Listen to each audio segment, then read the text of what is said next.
I read the first line, then the second, then I stopped, and laughed, actually laughed, out loud. Her smile tightened. I assume you find this amusing? I looked up at her. You find me $500. Pause. For plowing snow? Her tone sharpened instantly. For unauthorized equipment operation on HOA property resulting in non-regulation surface markings. I blinked once, then again, non-regulation. Surface markings? Tire tracks, Mr. Reeves, she said flatly. Your vehicle left visible track patterns that do not comply with community aesthetic standards. I stared at her, just stared. 7 years, 7 winters, for 30 a.m. wake-ups, blizzards that buried cars in minutes. Temperatures cold enough to freeze diesel if you weren't careful. And this is what it came down to. Let me get this straight, I said slowly. You're fining me for clearing the only road into this community? You were not authorized to perform that service, she replied immediately. Service? I repeated. I've been doing it for free. Unregulated volunteer activity creates liability exposure, she said, like she'd memorized every word. Liability,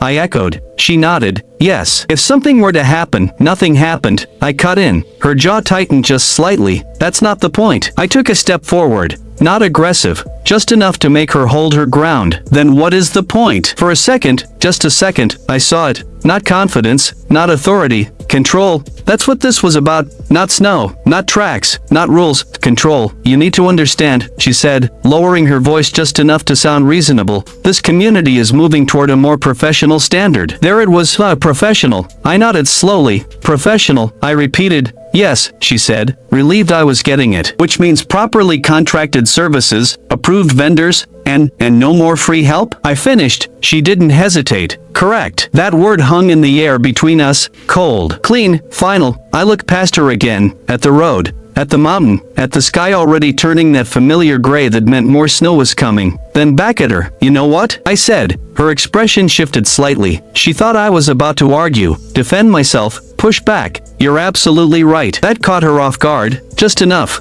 I'm glad you understand, she said quickly. I smiled. And this time, it actually meant something. I shouldn't be doing unregulated work. She nodded. Exactly. No contracts. Yes. No approval. Correct. I folded the letter carefully, slid it back into the envelope, then handed it back to her. Won't happen again. For the first time since she got there, she hesitated, just for a second, like something didn't feel right, but she ignored it. Because people like her always do. Good, she said, regaining her composure. Payment is due within 14 days to avoid further action. Of course, I replied calmly. She turned, walked back to her Lexus, heels clicking against the frozen driveway. Door opened, closed, engine started. And just like that, she was gone. I stood there for a long moment. Cold air, quiet street, mountains watching everything like they always do. Then Marcy stepped out behind me. She'd heard enough. Let me guess, she said. Not a thank you. I handed her the letter. She read it once, then again, then looked up at me like she wasn't sure whether to laugh or be angry. They find you? Yep. For plowing the road? Yep. She shook her head slowly. That's insane. Not really, I said. She frowned. What do you mean? I looked back at the road one more time. It makes perfect sense. How? Because this isn't about snow. She crossed her arms. Then what is it about? I exhaled slowly, watching my breath disappear into the cold. It's about someone who just got power. Pause. And needs everyone else to feel it.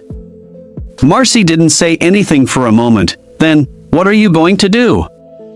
That was the question, the one that mattered, the one everything else would hang on. I thought about the last 7 years, every storm, every early morning, every neighbor who waved, every thank you shouted through a cold window, every time the road was clear before sunrise. Then I thought about that letter, the tone, the wording.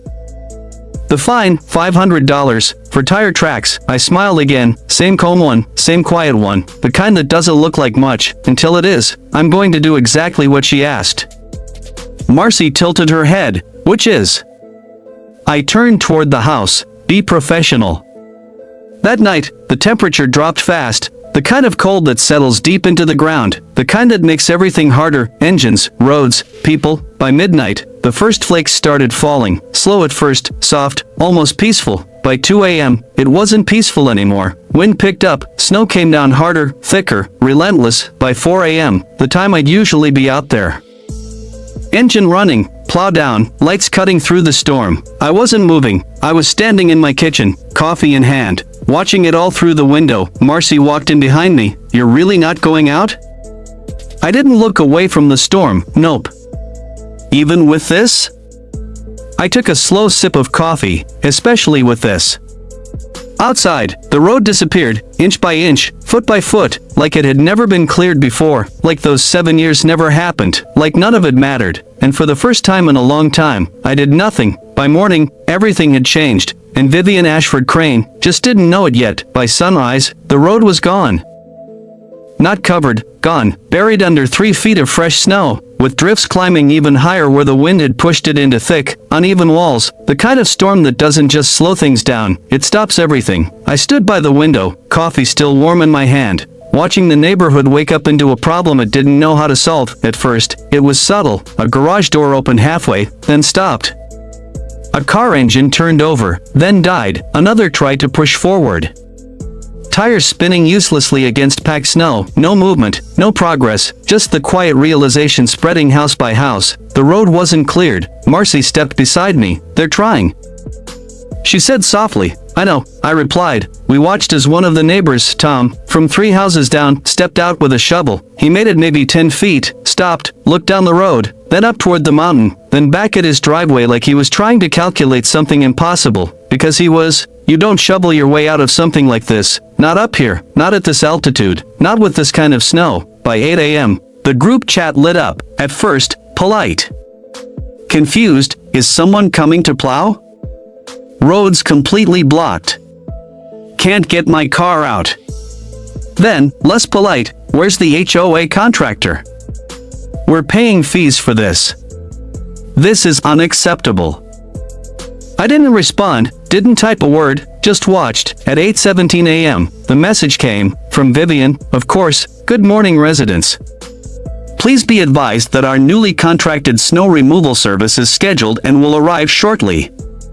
We appreciate your patience as we transition to a more professional system."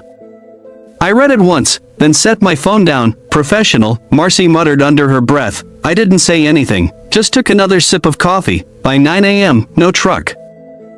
By 10 a.m., still nothing. The snow hadn't stopped. If anything, it was worse. Wind pushing harder now, stacking drifts into solid walls across the road. What had been difficult at sunrise was becoming impossible. Another message, this time from someone else. "My wife needs to get to work. When is the plow coming?" Then another, "I have a doctor's appointment. This isn't okay." Then one that changed the tone completely. "My kid has asthma. If something happens, we can't even leave." That one sat there, unanswered, unread, maybe, or maybe just ignored. Marcy looked at me. "You could fix this in an hour," she said quietly. I nodded, "Yeah." "And you're not going to?" I shook my head. No, not angry, not bitter, just done. By 11:30 a.m., people stopped texting and started acting. Doors opened, boots hit snow, groups formed, shovels came out, determination at first, then frustration, then exhaustion, because the mountain doesn't care how motivated you are. Tom was out there again, this time with 2 others.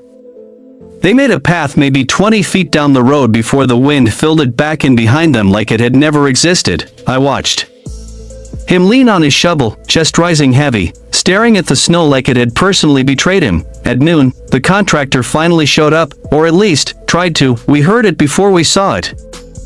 An engine struggling, revving, fighting. Then, a truck appeared at the far end of the road, bright logo on the side, clean, too clean, plow mounted on the front, but sitting too high, wrong angle, wrong setup. Even from a distance, I knew this wasn't going to work. The truck pushed forward, 5 feet, 10 feet, then the blade hit the first real drift, and stopped. Dead, tires spun, snow sprayed, engine roared louder, but the truck didn't move, not forward, not back, just stuck. Marcy exhaled slowly. "They're not making it through that." "No," I said, "they're not." The driver got out, looked around, kicked the snow once like that was going to help, then pulled out his phone, probably calling someone, probably explaining a situation he wasn't prepared for. Within minutes, Vivian's car pulled up behind him, white Lexus, still spotless, which was impressive, considering she hadn't made it more than halfway up the hill. She stepped out carefully, boots sinking immediately into snow she clearly wasn't used to walking through.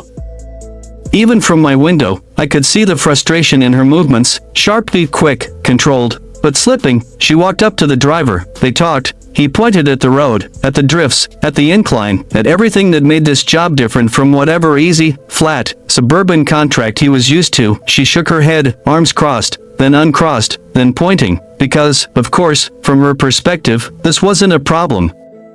It was a failure, his failure, the truck.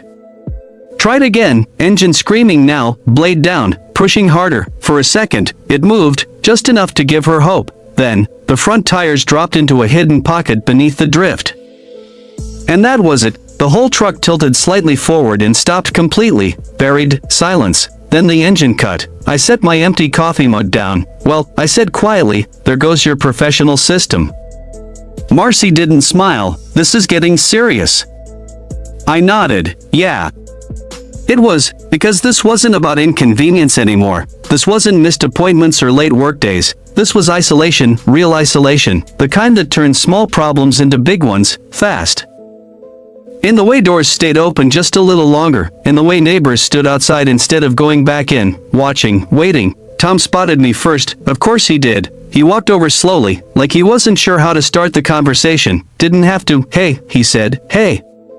He glanced past me at my garage, at the plow truck inside, covered, parked, still, then back at me. You.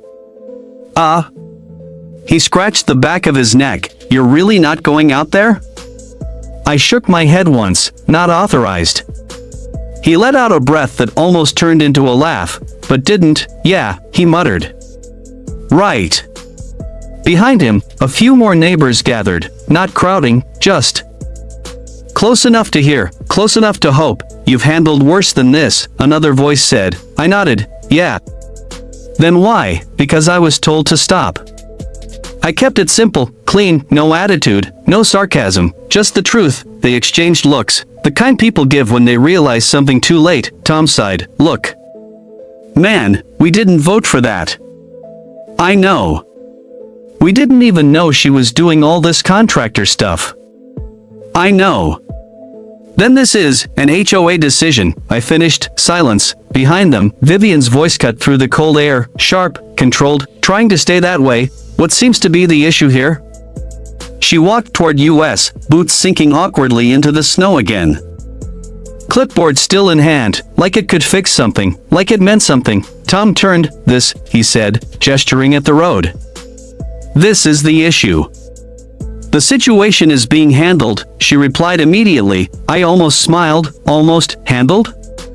Tom repeated. Your guy is stuck. Our contractor is assessing the conditions. He's been assessing for 3 hours. Vivian's jaw tightened. These are extreme circumstances. I finally spoke, first time directly to her since the morning. Not really. She turned to me instantly, eyes sharp. What did you say? I stepped forward slightly, not aggressive.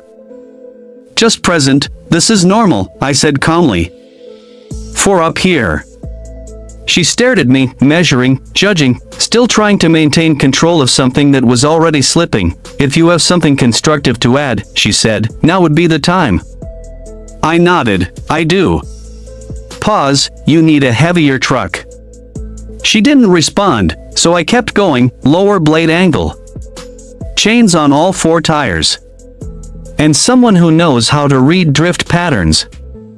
A few neighbors nodded quietly, because they'd seen it before. They'd seen me do it. Vivian crossed her arms. Our contractor is fully certified. I'm sure he is.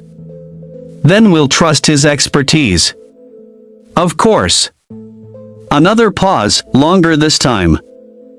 Heavier. Tom looked between us, then back at me. You're seriously just going to let this sit? I didn't answer right away, just looked at the road, at the truck, at the mess, then back at him. I'm following the rules. That hit harder than anything else I could have said, because everyone there knew, that's exactly what had changed. Behind us, the contractor finally made another move. He climbed back into the truck, engine roared to life again, louder this time, more desperate. Everyone turned to watch. The blade dropped, the truck pushed forward, snow cracked and shifted under the weight. For a second, it looked like it might actually work. Then, a sharp sound. Metal scraping wrong, too hard, too deep. the front dipped again, harder this time. One tire lifted slightly off the ground, the other sank deeper, and just like that, it was worse. The engine kept roaring, but now it didn't even sound confident, just loud, angry, stuck, stop. Someone shouted, too late. The truck jerked once, then died. Silence. Real silence this time. The driver opened the door slowly, got out, didn't even look at Vivian, just shook his head. I'm done, he said. Flat, simple, final. Vivian stepped forward. You can't just leave. I can't move it, he replied, then call for backup. There is no backup for this.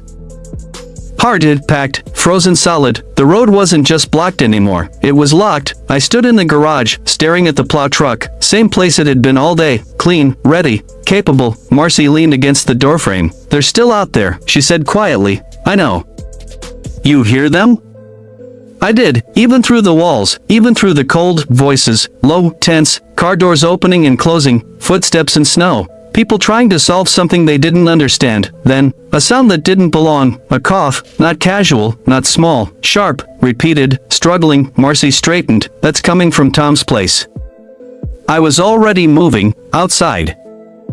The air hit harder than before, colder, heavier, urgent. A small group had gathered near Tom's driveway. No talking now, just movement, concern, fear creeping in where frustration used to be. Tom's wife stood at the edge of the driveway, arms wrapped tight around herself. He can't breathe right, she said as soon as she saw me. No greeting, no hesitation, just truth. I stepped closer. How bad?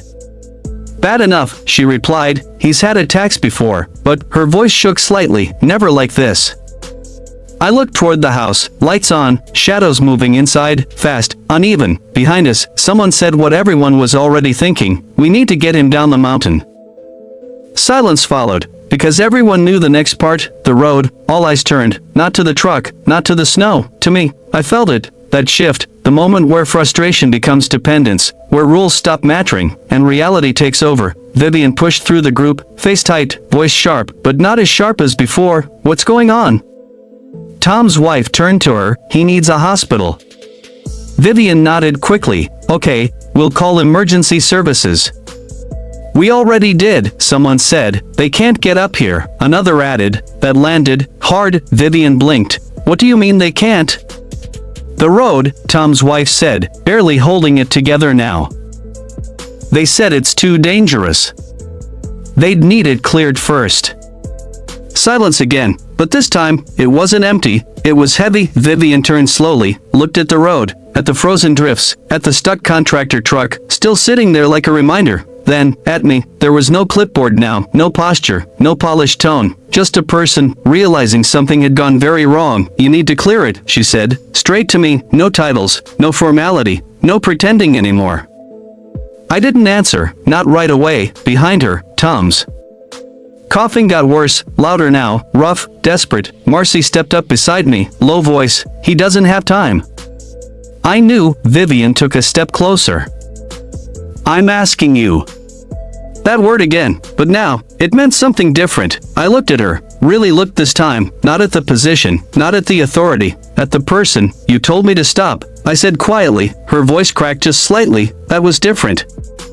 No, I replied calmly, it wasn't. A few people shifted uncomfortably, because they knew, both things were true. Tom's wife spoke again, this time directly to me, not to Vivian, not to the group, just to me, please. That word cut through everything else, all the tension, all the rules, all the frustration. Just one word, please. I closed my eyes for a second, just one, long enough to think. Long enough to decide. When I opened them, I wasn't looking at Vivian anymore. I was looking at the road. Everyone back, I said. No hesitation, no explanation, just instruction, and people listened, immediately. Because this was the kind of authority they understood. I walked back toward my garage, fast. They fined me $500 for tire tracks in the snow, not reckless driving. Not damage. Not even a complaint from a neighbor, just tracks. The kind that disappear in the next storm like they were never there. But up here, at 9,200 feet in the Colorado Rockies, nothing is ever that simple, especially when the wrong person gets a little bit of power. I was halfway through my morning coffee when the knock came. Not a friendly knock, not a neighbor stopping by, sharp. Controlled. Deliberate, the kind of knock that says, I'm not here to ask. I'm here to tell. I opened the door and there she was, Vivian Ashford Crane, HOA president, perfect posture. Perfect hair. Perfect smile that never quite reached her eyes. Standing in my driveway like she owned more than just her title, behind her, that spotless white Lexus SUV sat gleaming in the morning sun like it had never seen a dirt road in its life, which, honestly, it probably hadn't. She held a clipboard in one hand and an envelope in the other, expensive paper, you could tell just by looking at it. "Mr. Reeves," she said, voice smooth, practiced. "I have an official notice for you." I didn't take it, not yet. What kind of notice? Her smile widened just a fraction, the kind that requires your immediate attention. I glanced past her, the road, my road, still lined with the clean edges from where I cleared it 2 nights ago. 30 inches of snow, gone before most people even woke up, same as I'd done for 7 winters straight, no contract, no paycheck, no recognition, just done, because that's what you do up here, or at least what we used to do. I looked back at her. "Go ahead," I said. She handed me the envelope like she was handing over a verdict. I opened it slowly, took my time, let the silence stretch just enough to make her uncomfortable. Inside, formal HOA letterhead, new logo, fancy pine tree design inside a perfect little circle, looked more like a luxury resort than a mountain community. Focused, behind me, I heard movement, hope, fear, everything mixed together. The engine turned over on the first try, deeply familiar, reliable. The plow dropped with a heavy metallic thud. I pulled out slowly, lined up with the road, looked ahead, 3 feet of packed snow, wind drifts, ice underneath, one stuck truck dead center. I took a breath, then pushed forward. The difference was immediate. Where the contractor's truck had struggled, mine cut in, clean. Controlled, snow rolled off the blade in thick waves, heavy, dense, but moving, 10 feet to 20 and 30. The truck held steady, engine strong, chains gripping deep. Behind me, the road started to reappear. Piece by piece, like something coming back to life. I angled slightly, reading the drift, adjusting without thinking. Years of doing this, you don't learn it, you become it. The stuck truck came into view. I slowed, adjusted, then pushed around it, carving a path wide enough for emergency access. The blade hit harder snow, ice underneath. The truck pushed through anyway, because it could, because it was built for this, because I was. Minutes passed. Felt like seconds, then. Clear, a path, not perfect, not pretty, but usable. I backed up once, adjusted again, widened it just enough, then stopped. Silence. I killed the engine, stepped out, cold air rushing in. Behind me, people staring, not cheering, not clapping, just watching, because they understood what almost happened. Tom's wife ran forward. "They're on their way," she said, voice shaking with relief. "They said they can make it now." I nodded. A few minutes later, sirens, distant at first, then closer. The ambulance made it up, careful, slow, but it made it. That was the only thing that mattered. As they worked on Tom, as they loaded him in, as the doors closed, I leaned against my truck, quiet, still. Vivian walked up slowly, no confidence left now, no control, just reality. I didn't think she started. I shook my head once. "You didn't." She swallowed, looked at the road, at the path, at the work she said shouldn't exist, then back at me. I was wrong. Simple words, late words, but real. I nodded, not accepting, not rejecting, just hearing them. The ambulance pulled away, lights cutting through the night, heading down the road that wasn't there this morning. And as the sound faded, something else settled in its place. Not relief, not yet, accountability. Because this wasn't over, not even close. I looked at Vivian one last time, calm, steady, certain. This, I said quietly, was the easy part.